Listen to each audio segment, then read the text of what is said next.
Hello बच्चों, good morning. Class 12 बच्चों, हम लोग कैपेसिटेंस के बारे में पढ़ रहे हैं। संधारित्र की धारिता के संबंध में हम लोग अध्ययन कर रहे हैं। बच्चों, विभव के बारे में हम लोग पढ़ चुके हैं और संधारित्र चल रहा है। संधारित्र का संयोजन, समांतर प्लेट संधारित्र, ये सब बातें हम लोग पढ़ चुके हैं। अब ये लेसन की समझ लीजिए, आज लास्ट दिन है। आज की वीडियो में हम लोग इस लेसन को समाप्त कर लेंगे, क्योंकि मात्र 2 टॉपिक बचे हुए हैं। एक है जो संधारित्र की प्लेटों में आवेश घनत्व हमें पढ़ना है, और वान डे ग्राफ जनरेटर क्या होता है। बस ये 2 टॉपिक्स हमें पढ़ने हैं।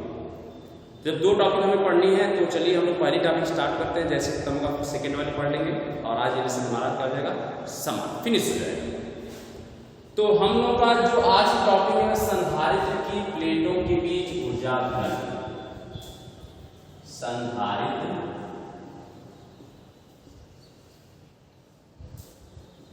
की प्लेटों के बीच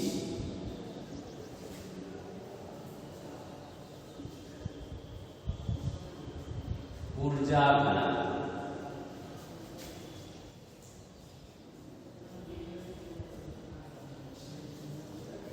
energy density in between capacitor, plates of capacitor, यानी कैपेसिटर जो है उसकी प्लेटों के बीच में ऊर्जा घनत्व कितना है। तो बच्चों, ऊर्जा घनत्व का मतलब क्या है? जब भी डेंसिटी निकालनी है, जैसे हम लोग जब घनत्व निकालते हैं तो वो द्रव्यमान में क्या करते हैं, आयतन से भाग देते हैं। हम लोग पीछे भी रेखीय आवेश घनत्व पढ़ चुके हैं, पृष्ठीय आवेश घनत्व पढ़ चुके हैं, और आयतन आवेश घनत्व पढ़ चुके हैं।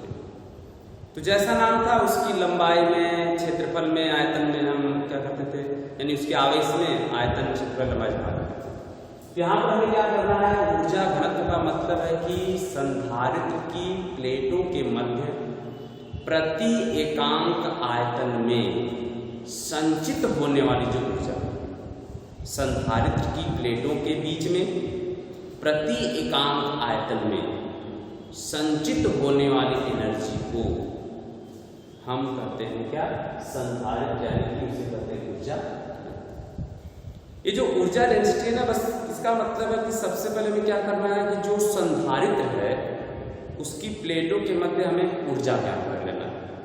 हम उसके मध्य जब एनर्जी निकाल लेंगे, फिर उसमें क्या करेंगे, हम आयतन से भाग दे देंगे। जब एनर्जी निकाल के आयतन से भाग देंगे, तो अब जो राशि प्राप्त होगी वही क्या होगी, आपकी ऊर्जा घनत्व हो जाएगी। तो इसका मतलब है कि जब हम किसी संधारित्र को आवेशित करते हैं तो उसके आवेशन में हमें कुछ कार्य करना पड़ता है, और वह कार्य क्या होता है, उस संधारित्र की प्लेटों के मध्य स्थितिज ऊर्जा के रूप में संचित हो जाता है। तो जब उसमें स्थितिज ऊर्जा के रूप में संचित हो गया, तो हम लोग पीछे पढ़ ही चुके हैं कि संधारित्र में स्थितिज ऊर्जा का सूत्र क्या होता है। तो वह सूत्र होता है U बराबर, कैपिटल U बराबर 1/2 Q²/C। हम लोग 3 सूत्र पढ़े हैं। उन 3 सूत्रों में से हम लोग एक सूत्र का प्रयोग कर रहे हैं कि किसी संधारित्र को जब आवेश देते हैं तो उसकी जो धारिता है, तो आवेश और धारिता 2 चीजें हमें पता है, तो हम उसमें स्थितिज ऊर्जा ज्ञात करेंगे। U बराबर Q²/C। अब समांतर प्लेट संधारित्र की धारिता कितनी होती है, किंतु समांतर प्लेट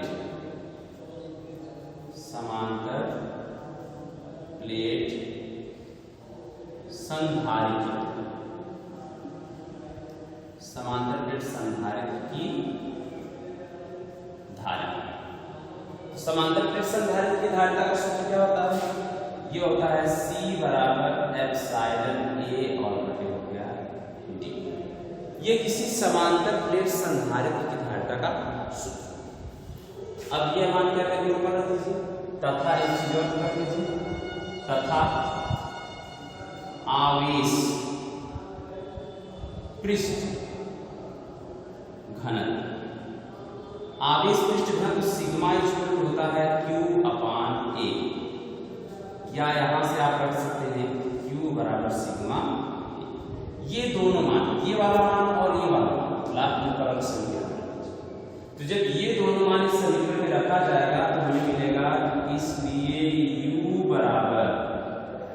1/2 क्यू की जगह पर रखा जाएगा सिग्मा ए का स्क्वायर, इसके बटे ये रखा जाएगा एप्सिलॉन ए बटे हो गया, ये डी ऊपर चला जाएगा। तो जब डी ऊपर जाएगा तो हमें मिलेगा कि u बराबर 1/2 एप्सिलॉन स्क्वायर ए स्क्वायर इंटू डी, इसके बटे हो जाएगा एप्सिलॉन ए। एक ए से एक कैंसिल, जब एक ए से एक कैंसिल हो गया तो हमें मिलेगा u बराबर 1/2, यहां मिलेगा सिग्मा स्क्वायर ए इंटू डी, और नीचे हो गया आपका एप्सिलॉन हाफ सिग्मा स्क्वायर ए इंटू डी, और y हो गया आपका एप्सिलॉन। तो अगर कोई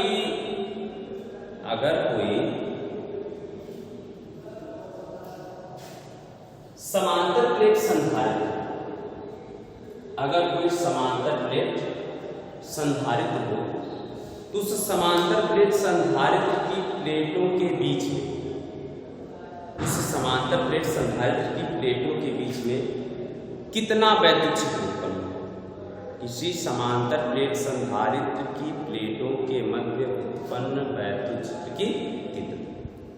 तो जो वैद्युत क्षेत्र की तीव्रता है संधारित्र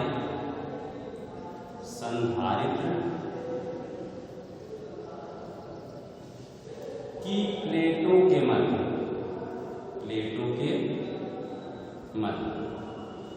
वैद्युत क्षेत्र, प्लेटों के मध्य वैद्युत क्षेत्र कितना होगा, वो होता है आपका E बराबर सिग्मा बटे एप्सिलॉन, यहाँ कर सकते हैं, या U इक्वल टू 1/2 सिग्मा बटे एप्सिलॉन का हम कर देंगे स्क्वायर, एक सिग्मा है एक एप्सिलॉन यहाँ कर देंगे, और A टू D ये मान यहाँ रखा जा सकता है, इसलिए U बराबर 1/2 ये हो जाएगा आपका E epsilon A to D। यही ध्यान रखिएगा, A टू D क्षेत्रफल केवल दूरी है, इसका मतलब यह आयतन है। तो इसलिए प्रति एकांक आयतन की स्थितिज ऊर्जा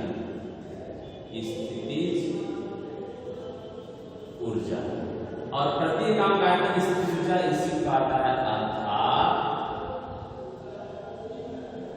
ऊर्जा घनत्व स्मॉल u, इसको स्मॉल u करेंगे, ये हो जाएगा स्थितिज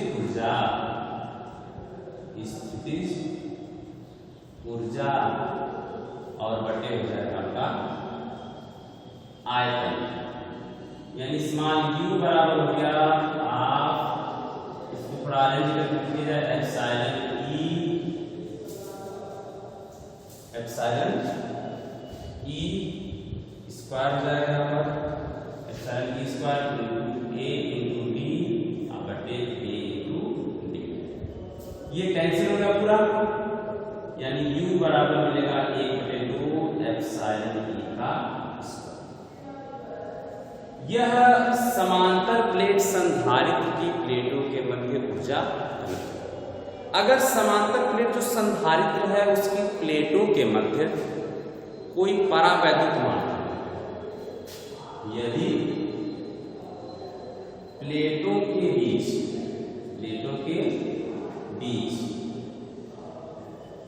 के माध्यम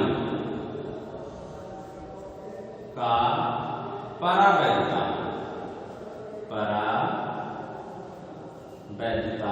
कितना हो, के हो, तो क्या हो जाएगा U बराबर 1/2 के एप्सिलॉन और E का स्क्वायर। एप्सिलॉन 0 जो होता है वह हमेशा के परावैद्युतांक के साथ होता है, यानी कि जहां एप्सिलॉन 0 होगा उसी के ठीक बगल में परावैद्युतांक भी होना चाहिए। तो ये हम लोग के आज के टॉपिक में संधारित्र की संधारित्र प्लेटों के बीच में ऊर्जा का घनत्व है वह U बराबर 1/2 ε0 E स्क्वायर क्या होता है बराबर होता है। अब जो अगली टॉपिक है वह है हमारी one day graph generator. One day graph generator, तो चलिए हम लोग उसको भी जान लेते हैं। वान डे ग्राफ जनरेटर कहते किसे? तो वान डे ग्राफ जनरेटर को जानने से पहले आपको कुछ चीजें याद करके जानना है। पहले हम जानते हैं one day graph generator. Corona विसर्जन, कोरोना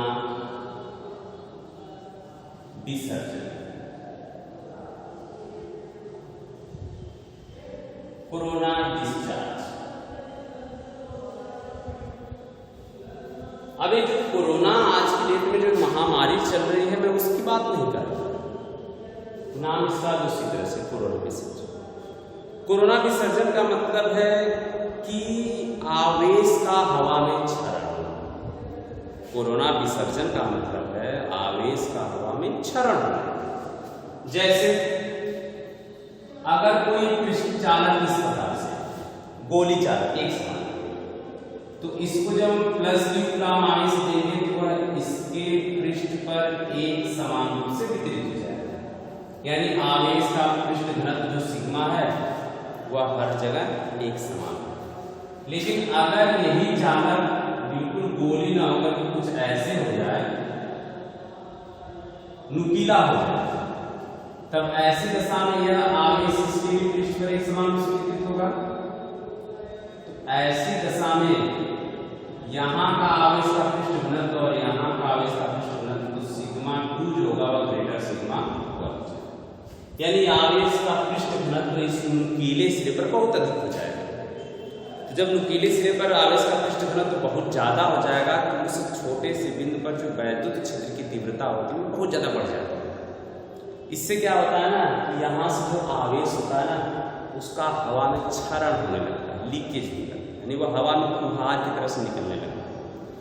तो ये जो घटना है ना कि जब ये सिरा नुकीला हो गया तो वहाँ से जब जो तीव्र वैद्युत क्षेत्र की तीव्रता कारण या तीव्र वैद्युत क्षेत्र के कारण या फिर आवेश का पृष्ठ घनत्व बहुत ज्यादा होने के कारण जो हवा में आवेश का क्षरण होता है उसे ही कहा जाता है कोरोना विसर्जन।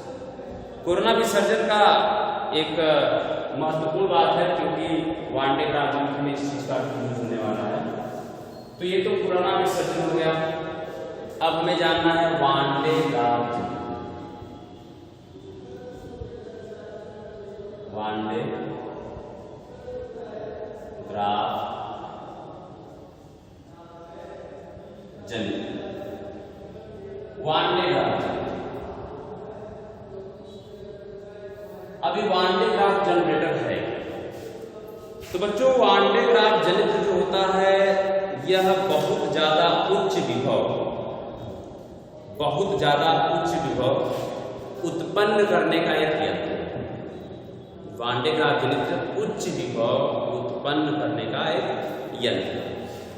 तो जब यह उच्च विभव उत्पन्न करने का यंत्र है यानी इसकी सहायता से हम बहुत अधिक विभव उत्पन्न कर सकते हैं। अब इसका जो सिद्धांत है वह 2 बात पर निर्भर करता है। इसका सिद्धांत जो है यह 2 बात पर निर्भर करता है। पहला, अगर किसी खोखले चालक को हम आवेश देते हैं, यदि किसी खोखले चालक को हम आवेश देते हैं तो वह आवेश उसके बाहर वाले पृष्ठ पर एक समान रूप से वितरित हो जाएगा। अगर किसी खोखले चालक को धनावेश दिया जाएगा तो वह आवेश उसके बाहर वाले पृष्ठ पर एक समान रूप से वितरित हो जाएगा। ठीक है। और अगर उस गोली चालक को किसी एक छोटे गोले चालक से संपर्कित कर दे, छोटे वाले गोलक से, तो जिस गोले की त्रिज्या छोटी होगी उसका विभव सदैव ज्यादा होगा। और जिस गोले की त्रिज्या ज्यादा होगी उसका विभव सदैव कम होगा। यानी छोटे गोले की त्रिज्या कम और बड़े गोले की त्रिज्या ज्यादा, तो छोटे गोले का विभव कम और बड़े वाले गोले का विभव अधिक। और हम जानते हैं आवेश का जो प्रवाह होता है वह उच्च विभव से निम्न विभव की तरफ होता है। यानी कि जो छोटा गोला होगा वह हमेशा उच्च विभव पर होगा, उसको कितना भी आवेश देंगे हमेशा उच्च विभव पर रहेगा।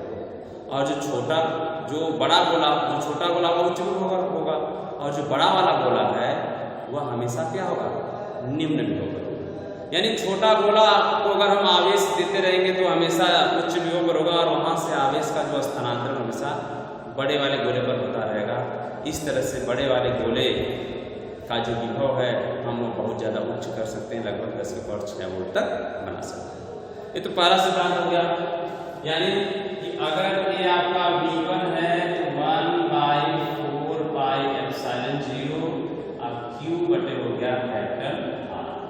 ये बड़ा गोला है, बड़ा गोला है। और V2 बराबर हो गया 1/4 पाई एप्सिलॉन 0 Q बटे स्मॉल r। ये क्या हो गया, छोटा गोला है। तो ऐसी दशा में जो V2 का मान होगा हमेशा क्या होगा, V1 से बड़ा। V2 का विभव हमेशा V1 से बड़ा होगा।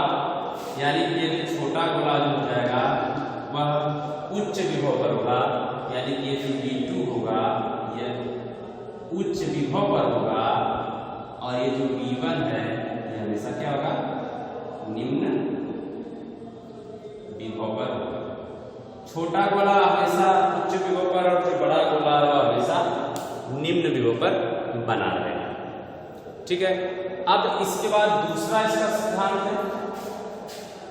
दूसरा सिद्धांत वही कोरोना विसर्जन का, कि अगर नुकीला सिरा है तो वहां से जो आवेश है, हवा में नुकीला सिरा जो था वहां से हवा में आवेश का विसरण बहुत आसानी से होगा। यानी कोरोना विसर्जन वाली जो बात मैंने बताया, कोरोना विसर्जन, यानी कि नुकीले सिरे से आवेश का जो विसर्जन है वह प्राथमिकता से होता है, मतलब ज्यादा होता है। ठीक है। एक दो सिद्धांत में कार्य करता है। अब हम जानेंगे इसकी संरचना क्या है, इसकी संरचना। तो इसमें क्या होता है कि दो अचालक स्टैंड होते हैं, ये दो अचालक स्टैंड होते हैं।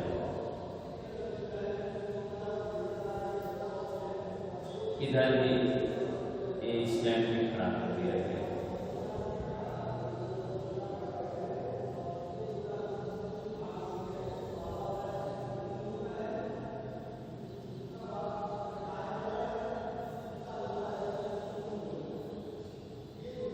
अचालक स्टैंड।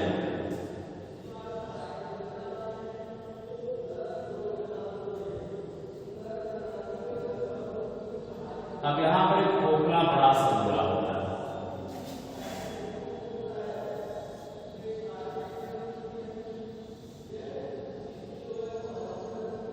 ये बड़ा सा खोखला गोला हो गया।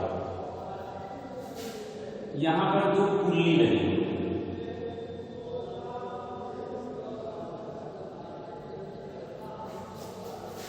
एक पुल्ली नीचे, इस पर एक रेशम का पट्टा लगा होता है और बेल्ट लगा होता है।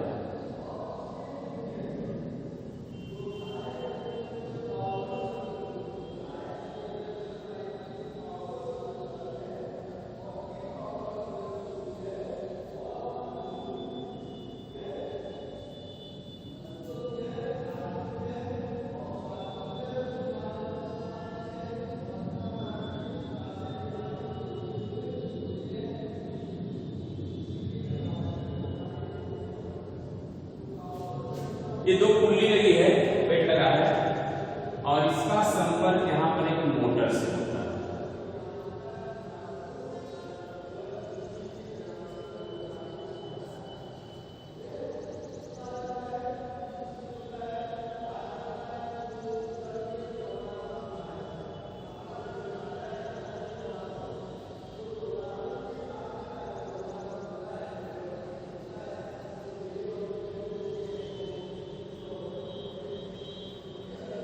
ये मोटर लगा, ये हमेशा ऊपर की तरफ जाएगा और ये नीचे की तरफ जाएगा, ऐसे चलता है।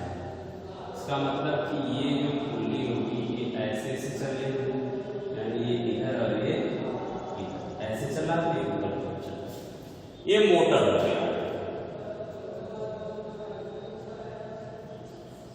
एक P1 पुल्ली P1 हो गई और ये पुल्ली P2। यहां पर एक कंघा लगा होता है, कंघा C,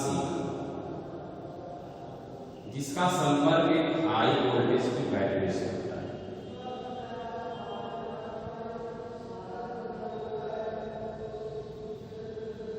ये हाई टेंशन की बैटरी है। इसका दूसरा सिरा घड़ी से संपर्क होता है। एक कंघा यहां पर भी लगा होता है,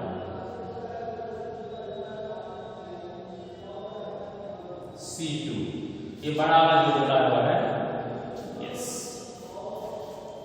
ये वान डे ग्राफ जनित्र का पूरा व्यवस्था हो गई। ये हाई टेंशन की बैटरी से कंघा C1 लगा हुआ है, जिसका विभव बहुत उच्च होता है, लगभग 10⁴ वोल्ट के बराबर ये हाई टेंशन की बैटरी देती है। यहां से क्या होता है कि ये जो कंघा है, जो बाल झाड़ने वाली कंघी होती है, उसके जैसा होता है। तो इसके सिरे क्या होते हैं, एकदम नुकीले होते हैं। तो जब सिरे नुकीले होते हैं ना, जब हाई टेंशन की बैटरी के सिरे नुकीले होते हैं, इसका विसर्जन हो जाता है।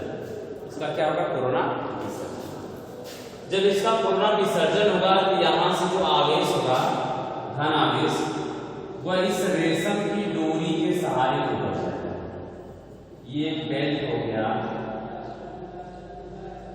या पट्टा जिसे कहते हैं, या रेशम की डोरी भी हो सकती है जो ऊपर नीचे घूम रही है। तो ये जो कंघा C2 होता है, इसको हमेशा लगभग स्पर्श किए होता है डोरी को। ये जो आगे जा रहा है, ये इसको क्या करेगा, अवशोषित कर लेगा। अवशोषित करके जो बाहर वाला पृष्ठ है इसका, ये इसको दे देता है। तो चूंकि इस बड़े वाले गोले की जो त्रिज्या है वो बहुत बड़ी होती है, तो त्रिज्या बड़ी होने के कारण से क्या होता है कि बड़ा वाला गोला है हमेशा निम्न विभव पर होता है। तो जिससे क्या होता है कि हम इसको अधिक से अधिक मात्रा में उस पर आवेश का संचय कर सकते हैं, जिससे उसका विभव क्या होता है, बहुत ज्यादा बढ़ जाता है। तो इसकी संरचना भी से समझ लीजिए कि ये यस एक बड़ा सा गोला है जो दो अचालक स्तंभों पर पृथ्वी तल से कुछ मीटर की ऊंचाई पर होता है। यहाँ पर एक पुल्ली P1 है, एक पुल्ली P2 है, और जिस पर एक रेशम की बेल्ट अथवा पट्टा लगा हुआ है, रेशम की डोरी लग सकती है, जो हमेशा ऊपर से नीचे की तरफ क्या हो रही है, मूव कर रही है, जिसको घुमाने के लिए एक मोटर का सहारा लिया गया। कंघा C1 है, जिसको एक हाई टेंशन की बैटरी से जोड़ा गया है। हाई टेंशन की बैटरी से कंघा जुड़ा होने के कारण से इसके जो नुकीले सिरे वहां से हवा आवेश का क्षरण होने लगता है। जब आवेश का क्षरण होता है तो जो वह आवेश फुहार के रूप में निकलता है, जो इस रेशम की डोरी पर आकर के टिक जाता है, जिससे क्या होता है कि जो आवेश होता है वह इस रेशम की डोरी की तरफ ऊपर ले जाया जाता है। यहाँ पर एक दूसरा कंघा C2 है, जो इस डोरी को लगभग स्पर्श किया रहता है। ये जो आवेश जा रहा है वह इस कंघे C2 से होता हुआ कहाँ चला जाता है, वह जो बाहर बड़ा गोला लिया गया यस उस पर चलाता है। तो चूंकि उसकी त्रिज्या बहुत अधिक होती है, यहाँ पर बताया गया है कि इसकी त्रिज्या बहुत अधिक होती है बड़े गोले की, जिससे क्या होता है हम उस पर अधिक से अधिक मात्रा में उसका संचय कर लेते हैं। ठीक है, तो इस तरह से हम इसके द्वारा लगभग 10⁶ वोल्ट का विभवांतर उत्पन्न कर सकते हैं। तो बच्चों ये आपका लेसन लगभग समाप्त हो गया है, और बस इसके न्यूमेरिकल्स बाकी हैं जो आपको बता दिए जाएंगे। आप वीडियो को देख करके PDF कंप्लीट करके सारी प्रिपरेशन कर जाइए। Thank you.